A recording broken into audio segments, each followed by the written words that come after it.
caveman times, even simple medical problems could mean instant death. Take my brother, for example. He died of snoring.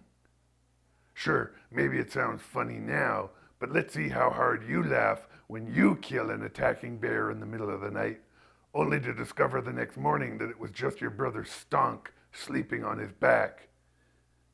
Man, he sure picked a bad week to skip shaving.